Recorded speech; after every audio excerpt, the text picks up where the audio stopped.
Hello students, क्या हाल चाल। आज हम बात करने वाले हैं बहुत important topic, pressure volume diagram of any pure substance. तो हम वाटर के लिए आपको समझाएंगे प्रेशर वॉल्यूम डायग्राम, और उसी तरह का प्रेशर वॉल्यूम डायग्राम किसी भी प्योर सब्सटेंस के लिए होगा। तो चलो स्टार्ट करते हैं बिना समय गवाए। तो पिछले वीडियो में हमने आपको बताया था टेम्परेचर वॉल्यूम डायग्राम। अगर आपने वो वीडियो नहीं देखा है तो इस वीडियो के बाद देख लेना, आप उसको देख लेना, क्योंकि टेम्परेचर वॉल्यूम डायग्राम जैसा था उसी तरह का प्रेशर वॉल्यूम डायग्राम भी होता है किसी प्योर सब्सटेंस का। तो वो नेचर एक जैसा है, इसीलिए मैं कह रहा हूं कि उसको भी देख लेना। तो ये है आपका प्रेशर वॉल्यूम डायग्राम किसी भी प्योर सब्सटेंस का, जिसमें एक्स एक्सिस पे है आपका वॉल्यूम और वाई एक्सिस पे है प्रेशर। तो ये डायग्राम जो होता है वो इस तरह का होता है, इस तरह का होता है, जिसमें ये वाला जो पॉइंट है मैक्सिमा वाला, इसको हम कहते हैं क्रिटिकल पॉइंट। ये है आपका क्रिटिकल पॉइंट।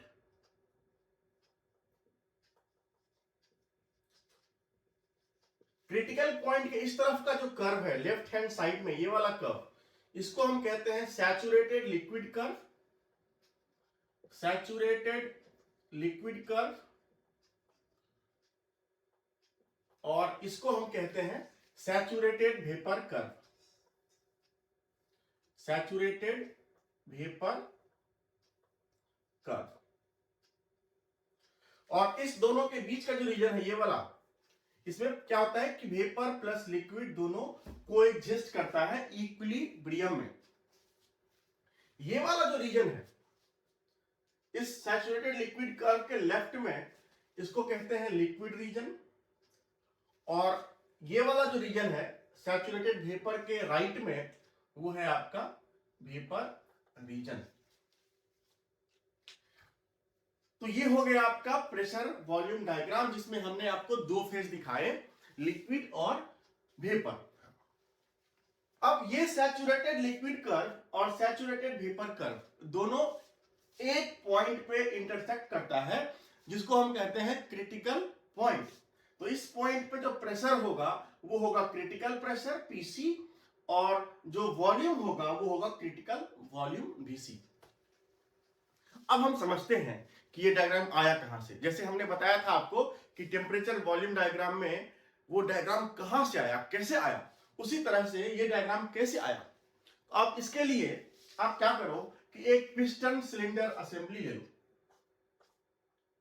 इस तरह का एक पिस्टन सिलेंडर डिवाइस ले लो, और जिसमें आप रख दो वाटर, और इसमें है आपका मान लो कि 1 kilogram of water, 1 kilogram water. और आपने क्या करा है, इसको टेम्परेचर रखा है मान लो 100 डिग्री सी पे, 100 डिग्री सी पे रखा है आपने, और आपने इसके ऊपर प्रेशर बहुत ज्यादा डाल दिया है। मतलब इसके ऊपर आपने बहुत सारे वेट डाल दिए हैं, जिस कारण से जो इसका प्रेशर है वो काफी ज्यादा है। मान लो कि प्रेशर इसका हो गया है, प्रेशर जो है मान लो वो हो गया है 10 एटमॉस्फेयर। तो 10 एटमॉस्फेयर पे अगर पानी 100 डिग्री सी पे भी है तो वो लिक्विड फेज में ही रहेगा। आप शायद जानते होंगे कि वाटर का बॉइलिंग पॉइंट 1 एटमॉस्फेयर पे 100 डिग्री सी होता है। मतलब 1 एटमॉस्फेयर प्रेशर पे वाटर 100 डिग्री सी पे या 100 डिग्री सी पे वेपर बन जाएगा। लेकिन क्योंकि प्रेशर बहुत ज्यादा है, 1 एटमॉस्फेयर से 10 गुना प्रेशर है, वो हमने पिस्टन पे वेट रख के मेंटेन कर दिया है, तो वो क्या हो जाएगा, वो वेपर नहीं बनेगा, ये लिक्विड फेज में रहेगा। तो मान लीजिए आपका ये सिस्टम है, ठीक है। तो इस स्टेट में जो पानी रहेगा 10 एटमॉस्फेयर पे, वो रहेगा लिक्विड स्टेट में, और उस स्टेट को हम कहेंगे कंप्रेस्ड लिक्विड, क्योंकि वो इस तरफ रहेगा, सैचुरेटेड लिक्विड कर्व के इस तरफ रहेगा। तो इस रीजन में जो लिक्विड रहता है उसको हम कहते हैं कंप्रेस्ड लिक्विड। लिख देता हूं, कंप्रेस्ड लिक्विड। ये मैंने पिछले वीडियो में भी बताया था कंप्रेस्ड लिक्विड का क्या मतलब है। अब आप क्या करो, आप धीरे धीरे इस पर से ना प्रेशर कम करते जाओ, 10 से 9.9 करो, फिर 9.8 करो, फिर 9.7 करो, धीरे धीरे करके प्रेशर इस पर से कम करते जाओ, मतलब वेट को हटाते जाओ। तो क्या होगा, धीरे धीरे क्या होगा कि जैसे आप प्रेशर कम करोगे तो धीरे धीरे ये वॉल्यूम बढ़ेगा और टेम्परेचर का भी टेंडेंसी है कि वो भी कम हो जाएगा, क्योंकि ये जो वाटर है वो वर्क करेगा, वो खुद ही एक्सपेंड करेगा, तो उसका टेम्परेचर धीरे धीरे घटेगा। लेकिन आपको टेम्परेचर रखना है कांस्टेंट 100 डिग्री सी पे, क्योंकि आपको प्रेशर वॉल्यूम डायग्राम लाना है। ये जो प्रेशर वॉल्यूम डायग्राम होता है वो होता है कांस्टेंट टेम्परेचर पे। ये सबसे इंपॉर्टेंट चीज, ये जो निकालते हैं आप प्रेशर वॉल्यूम डायग्राम, ये कांस्टेंट टेम्परेचर पे होता है, ठीक है। तो आप क्या करो कि आपको 100 डिग्री सी टेम्परेचर मेंटेन करना है, लेकिन आप प्रेशर धीरे धीरे कम कर रहे हो, तो इसका मतलब क्या है कि उसका अपने आप टेम्परेचर कम होगा। तो अगर आपको टेम्परेचर मेंटेन करना है तो आपको हीट सप्लाई करना पड़ेगा नीचे से, तो आप हीट सप्लाई करते जाओ, उतना ही हीट सप्लाई करो जिससे कि टेम्परेचर जो है वो 100 डिग्री सी मेंटेन रहे। तो इसमें टेम्परेचर आपको कांस्टेंट रखना है, मान लो 100 डिग्री सी, तो आपको हीट सप्लाई करते रहना पड़ेगा जिससे कि टेम्परेचर 100 डिग्री सी रहे। लेकिन आप प्रेशर घटा रहे हो, तो जब आप प्रेशर घटाओगे तो क्या होगा कि वॉल्यूम धीरे धीरे बढ़ेगा। तो आप इस तरह से देखो कि आपने जो है प्रेशर को मान लो पहले 10 था, आप धीरे धीरे प्रेशर जो है वो घटा रहे हो, प्रेशर आप धीरे धीरे जो है वो घटा रहे हो। तो क्या होगा कि टेम्परेचर जो है कांस्टेंट टेम्परेचर पे वॉल्यूम थोड़ा सा बढ़ेगा, वाटर थोड़ा सा एक्सपैंड करेगा, और जब प्रेशर यहां पे आ जाएगा 1 एटमॉस्फेयर के आसपास, क्योंकि आप जानते हैं कि जो वाटर होता है 1 एटमॉस्फेयर पे बॉईल करता है, तो इसलिए हम 1 एटमॉस्फेयर कह रहे हैं। जरूरी नहीं है कि 1 पे ही होगा, वाटर का लिए हैं और 100 डिग्री लिए हैं इसलिए 1 कह रहे हैं, क्योंकि 1 पे लिक्विड जो है वो वेपर बनता है। तो जैसे ही ये प्रेशर घट के यहां पहुंचेगा तो क्या हो जाएगा कि धीरे धीरे लिक्विड जो है वो पूरी तरह से सैचुरेट हो जाएगा, क्योंकि टेम्परेचर ज्यादा है ना, तो ये धीरे धीरे सैचुरेट हो जाएगा। और इस पॉइंट पे क्या होगा, आपको वेपर बनना जस्ट स्टार्ट होगा, फर्स्ट बबल ऑफ वेपर मिलेगा। तो इसको, ये जो पॉइंट है वो आपका सैचुरेटेड लिक्विड कर्व पे है, तो ये जो है आपका लिक्विड जस्ट वेपराइजेशन स्टार्ट हो जाएगा। और यहां से यहां पे पहुंचने के बाद अगर आप और जो है हीट सप्लाई, क्योंकि आपको टेम्परेचर 100 मेंटेन करना है, तो इस पॉइंट पे आप हीट सप्लाई करते रहोगे तो ये क्या हो जाएगा कि ये जो है इस तरह से ये कांस्टेंट प्रेशर पे आपका लिक्विड जो है वो वेपर में कन्वर्ट होते रहेगा, होते रहेगा, होते रहेगा, फेज चेंज स्टार्ट हो जाएगा। मतलब जैसे ही यहां पे पहुंचा, प्रेशर हटाते हटाते कम करते करते करते करते 1 के आसपास पहुंचा, तो क्या होगा कि लिक्विड पहले सैचुरेट होगा, फर्स्ट बबल ऑफ वेपर बनेगा, और फिर ये कांस्टेंट प्रेशर पे, इसके बाद आपको वेट हटाना नहीं पड़ेगा, वेट उतना ही है, कांस्टेंट प्रेशर पे ये क्या होगा कि ज्यादा वेपर बनना स्टार्ट होगा अगर आप हीट सप्लाई करोगे और कांस्टेंट टेम्परेचर 100 मेंटेन करोगे तो, क्योंकि यहां फेज चेंज स्टार्ट हो गया। तो यहां से क्या होगा कि मोर वेपर, ज्यादा वेपर बनना स्टार्ट होगा, लिक्विड का पोर्शन कम होते जाएगा, और धीरे धीरे लिक्विड पूरी तरह से कांस्टेंट टेम्परेचर और कांस्टेंट प्रेशर पे वेपोराइज हो जाएगा। और इस पॉइंट पे क्या होगा कि लास्ट ड्रॉप ऑफ लिक्विड बचेगा, last bubble of vapour vaporise होगा। इसके बाद पूरी तरह से सैचुरेटेड वेपर हो गया है 100 डिग्री सी पे ही। और फिर अगर आप और प्रेशर रिलीज करोगे तो उसी कांस्टेंट टेम्परेचर पे ज्यादा वेपर बन जाएगा इस तरह से। तो ये हो गया आपका एक कांस्टेंट टेम्परेचर कर्व, और इसको आप एक आइसोथर्म भी कह सकते हैं। और ये आइसोथर्म है आपका T इक्वल टू T1 पे, जो T1 यहां पे आपका 100 डिग्री सी पे है।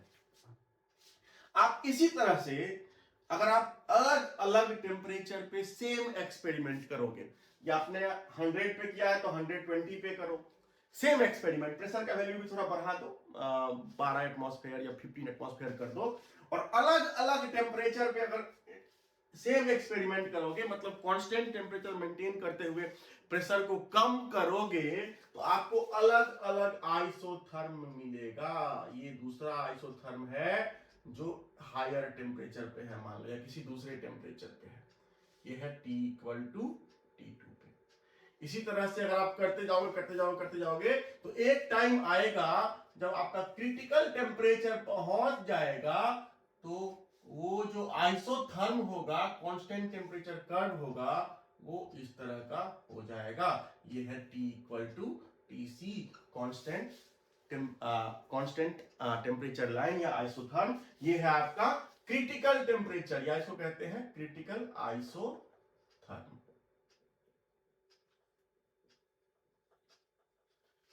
ये है आपका क्रिटिकल आइसोथर्म। तो ये जो, अगर मान लो कि हमने ये कर्व पहले ड्रॉ नहीं किया, मान लो कि ये कर्व था नहीं, खाली हमने एक्सपेरिमेंट किया इस तरह से, खाली हमने एक्सपेरिमेंट किया, अलग अलग टेम्परेचर पे हमने प्रेशर रिलीज करते गए, तो आपको इस तरह का बहुत सारे कर्व मिल जाएंगे, इनफाइनाइट नंबर ऑफ कर्व मिल जाएंगे, इस तरह के infinite number of curve isotherm मिल जाएंगे। और यहां पे क्या है, यहां पे आपका वेपोराइजेशन जस्ट स्टार्ट होगा, फर्स्ट ड्रॉप ऑफ लिक्विड जो है वो वेपोराइज होगा, और यहां पे क्या होगा, लास्ट ड्रॉप ऑफ लिक्विड जो है वो वेपोराइज होगा। तो ये सारे पॉइंट्स अगर आप मिला दोगे तो आपको ये बन जाएगा सैचुरेटेड लिक्विड कर्व, जो मैंने दिखाया था, ये सारे पॉइंट यहां तक। और फिर ये सारे पॉइंट अगर आप मिला दोगे तो आपको मिल जाएगा सैचुरेटेड वेपर कर्व, ये वाला कर्व। और ये दोनों पॉइंट कहां पे मिलेगा, क्रिटिकल पॉइंट पे मिलेगा, क्रिटिकल आइसोथर्म पे मिलेगा। तो यही है आपका pressure volume diagram of any pure substance. मैंने आपको वाटर के लिए बताया है, लेकिन सिर्फ वाटर के लिए नहीं है, किसी भी प्योर सब्सटेंस के लिए आपको इसी तरह का प्रेशर वॉल्यूम डायग्राम मिलेगा। तो इसमें आप देखिए, ये हो गया आपका कंप्रेस्ड लिक्विड या लिक्विड फेज, ये हो गया आपका सैचुरेटेड लिक्विड कर्व, ये हो गया वेपर प्लस लिक्विड मिक्सचर, और ये हो गया आपका सैचुरेटेड वेपर कर्व, और ये हो गया आपका सुपर हीटेड वेपर। इस रीजन में जो वेपर होता है उसको हम कहते हैं सुपर हीटेड वेपर, क्योंकि वेपर जो है वो सैचुरेटेड कंडीशन से भी आगे है, तो वो हो गया सुपर हीटेड वेपर। और एक चीज और देखो कि जैसे जैसे आपने टेम्परेचर चेंज किया, टेम्परेचर आपने जैसे जैसे बढ़ाया, तो ये जो आपका सैचुरेशन प्रेशर है, ये वाला जो प्रेशर है इसके लिए, और ये वाला प्रेशर इस आइसोथर्म के लिए, तो 100 डिग्री सी पे, ये T इक्वल टू T1 पे जो आपने 100 डिग्री सी पे किया था, इस पे ये है आपका सैचुरेशन प्रेशर, T सैचुरेशन, ये वाला, जहां पे आपका वेपोराइजेशन स्टार्ट हुआ और खत्म हुआ, जहां पे आपका फेज चेंज लिक्विड से वेपर में पूरी तरह से हो गया, उस प्रेशर को कहते हैं सैचुरेशन प्रेशर, P सैचुरेशन। और जब आपने टेम्परेचर बढ़ाया तो P सैचुरेशन भी बढ़ गया, ये हो गया P2 सैचुरेशन, ये है आपका P1 सैचुरेशन, ये है आपका P3 सैचुरेशन। तो आप देखो कि हर जैसे जैसे आपने सैचुरेशन प्रेशर बढ़ाया, टेम्परेचर बढ़ाया, तो सैचुरेशन प्रेशर भी बढ़ा। तो हाई प्रेशर पे क्या होता है कि लिक्विड जो है वो हाई टेम्परेचर पे बॉईल होता है, इसीलिए हम कहते हैं कि वाटर का बॉइलिंग पॉइंट जो है वो 1 एटमॉस्फेयर पे 100 है। अगर आप उसको 2 एटमॉस्फेयर कर दोगे तो वो 120 हो जाएगा, अगर आप उसको 3 कर दोगे तो उससे 120 से भी ज्यादा हो जाएगा।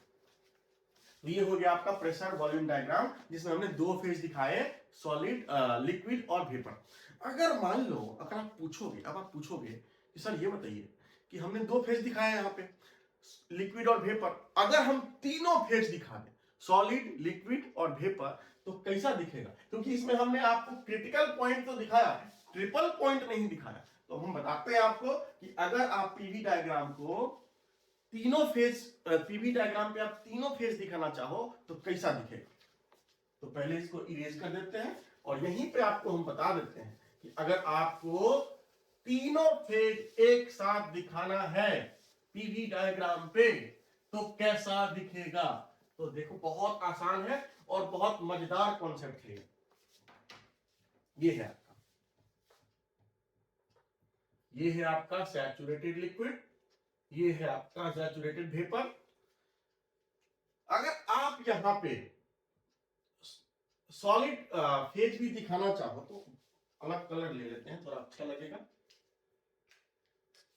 अगर आप यहां पे सॉलिड फेज भी दिखाना चाहो तो इस तरह का होगा।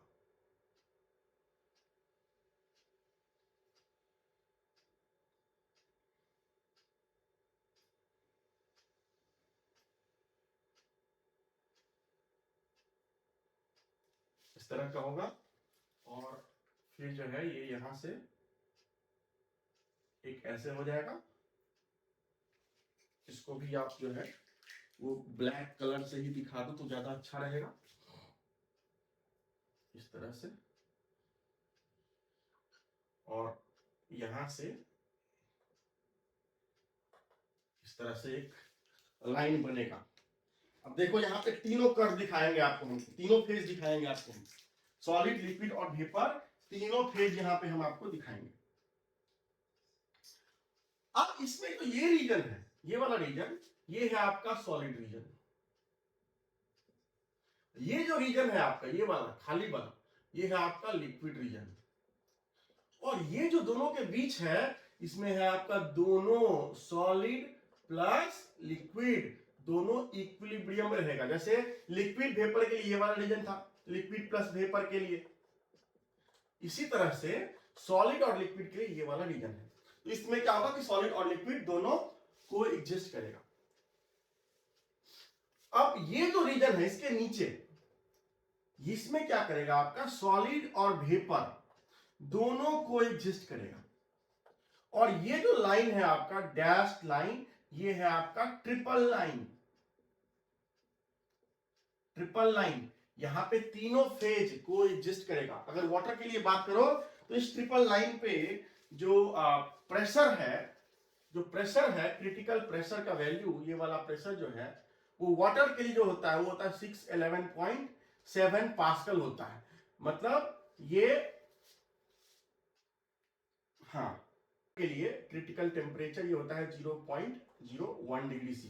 तो ये जो 0.01 डिग्री सी और पीसी जो है आपका 611.7 पास्कल, ये होता है वाटर के लिए क्रिटिकल प्रेशर और क्रिटिकल टेम्परेचर। ये अलग अलग सब्सटेंस के लिए अलग अलग होगा। तो ये जो हमने बनाया है ये वाटर के लिए बनाया है, जिसमें ये कर्व जो है थोड़ा सा देखो, थोड़ा सा ये जो है ये एक 90 डिग्री से ज्यादा स्लोप है इसका, थोड़ा सा ये इंक्लाइन है इस तरफ। ये सिर्फ वाटर के लिए होता है। तो वाटर के लिए हमने आपको दिखा दिया, ये है सैचुरेटेड लिक्विड, ये है आपका सैचुरेटेड वेपर,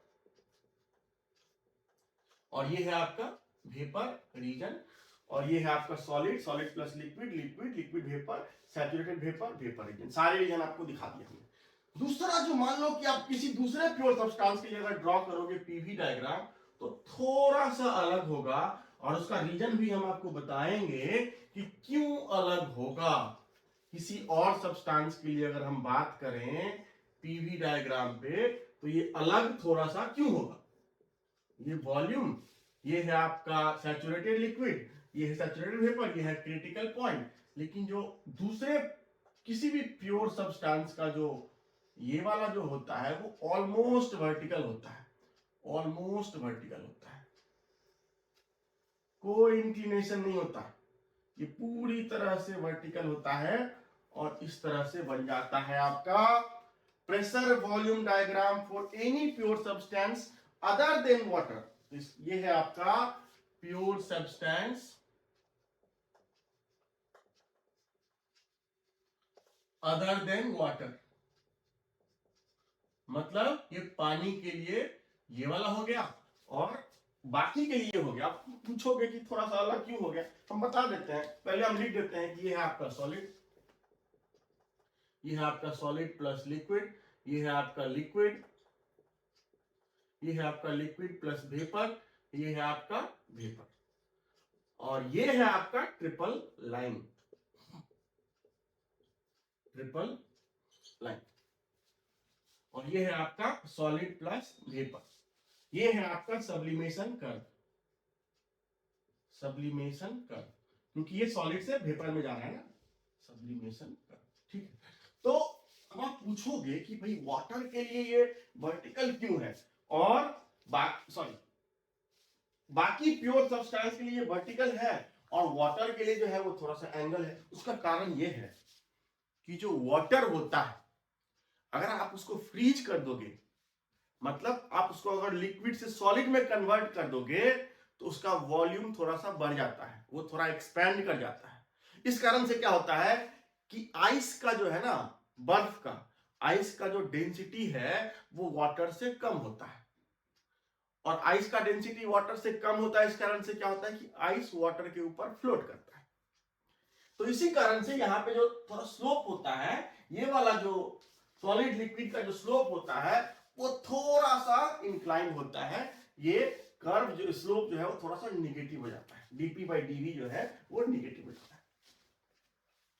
और इसका जो है बहुत फायदा मिलता है आपको। कैसे?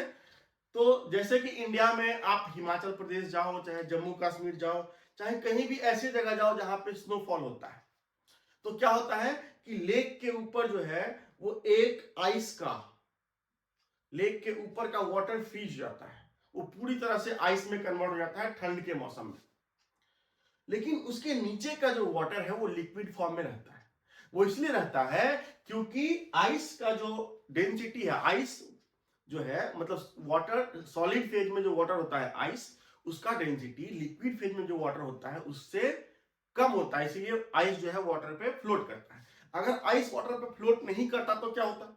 तो यह होता कि आइस जो है वो नीचे सिंक कर जाता, पानी में डूब जाता, और फिर जो है वो पूरा पानी एक साथ जो है वो सॉलिडिफाई हो जाता।